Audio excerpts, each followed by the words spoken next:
All right, let's dive right into this explainer and unpack a truly fascinating and honestly kind of surprising paradox at the absolute core of the modern financial independence movement. We're going to explore why that relentless, all-consuming pursuit of future freedom might actually be the exact thing trapping you today. Picture this for a second.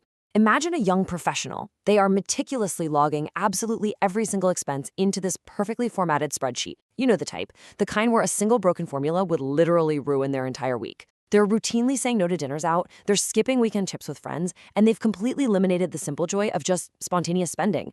And why? Because they are driven by one single consuming ambition: financial independence. They just want to reach that magical finish line where passive income covers all their living expenses, effectively freeing them from the daily grind forever. To get there, this hypersaver is going all out, aggressively putting away up to 60, maybe even 70% of their income, just racing toward the goal. But here's the catch. As compounding interest slowly builds their net worth over the years, this unsettling feeling creeps in. The freedom they're so desperately chasing, it feels perpetually just out of reach. It's like a mirage that keeps receding with every step they take. And instead of feeling relief, this relentless pursuit exacts a surprisingly heavy toll on their actual present life. Which brings us to Section 1, the FI math illusion. To understand why this lifestyle can suddenly feel like a trap, we have to look at the math backing this whole concept up. So the foundation of this entire strategy is the famous 4% rule.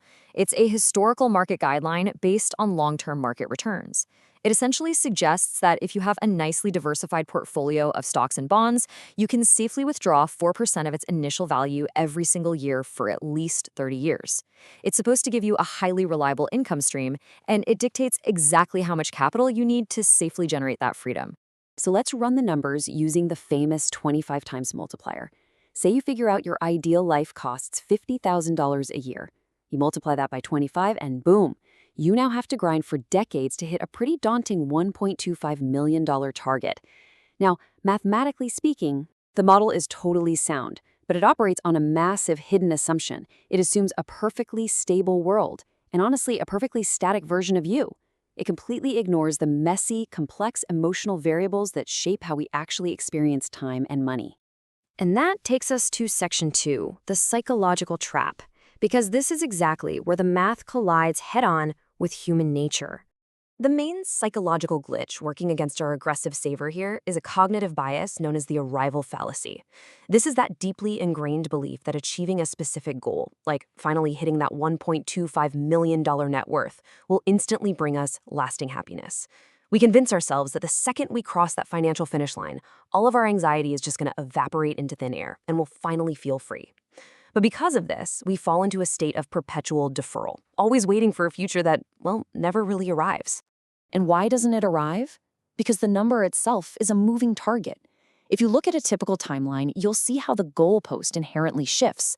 At age 30, a specific target number looks like this luxurious early retirement fund. But by the time you hit 40, market fluctuations and inflation have completely altered the timeline. And by age 50, your entire life has evolved. You're dealing with healthcare, maybe supporting a family, and just entirely new priorities. What looked like enough at 30 is drastically inadequate at 50. By anchoring our happiness so firmly to this elusive future destination, we're totally sacrificing our capacity for contentment right now. Let's dig a little deeper in Section 3, the true cost of scarcity. What are we truly sacrificing along the way when we adopt this extreme approach? Think about economic utility, basically the satisfaction you get from spending money. Utility has diminishing marginal returns, right? But the inverse is true for saving. Every extra percentage point you try to save demands a harsher and harsher sacrifice. Take someone earning $100,000. Saving 50% leaves $50,000 to live on. That's manageable. But pushing that to a 70% savings rate, that leaves you with only $30,000. In a high-cost city, that strips away vital daily utility. Sure, you might finish the race a few years faster, but the cumulative cost to your day-to-day well-being is absolutely immense. And that extreme frugality triggers a profound psychological shift. You go into it expecting freedom, options, mental capacity, peace of mind. But instead, this intense, long-term discipline basically conditions your brain to adopt a restrictive scarcity mindset. You become obsessed with efficiency. Every single one of life's pleasures suddenly feels like a cost that has to be minimized. And the real tragedy here? This conditioning doesn't just magically switch off when you hit your target number. So many people who achieve early retirement find that their deeply ingrained habits of financial anxiety just stick around, preventing them from actually enjoying the wealth they sacrifice so much to build. Now, zoom out with you for a second to Section 4, the hustle culture machine, because this individual sacrifice actually plays perfectly into the broader economy.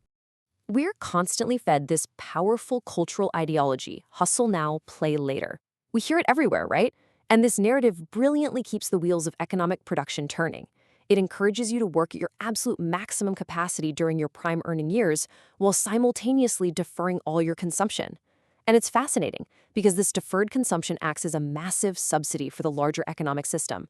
Hypersavers pour all their capital into investments and businesses, fueling further economic growth. The system absolutely loves it. It thrives on the premise that present sacrifice is the only logical path to future reward. But the system completely ignores the fundamental reality of human biology. Life is not a straight line. Our physical health, our personal relationships, the sheer energy of youth, they all have inherent decay curves.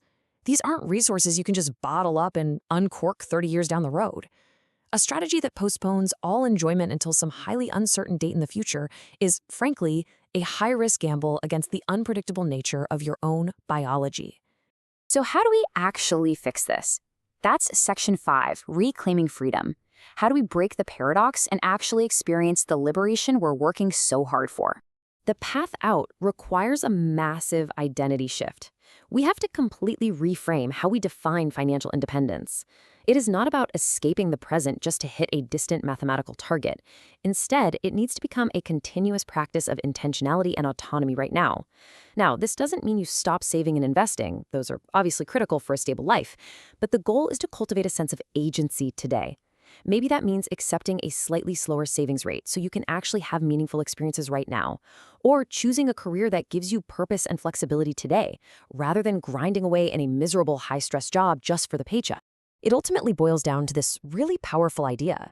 The real cage was not the salary or the savings rate, but the illusion that freedom only begins after we have accumulated enough.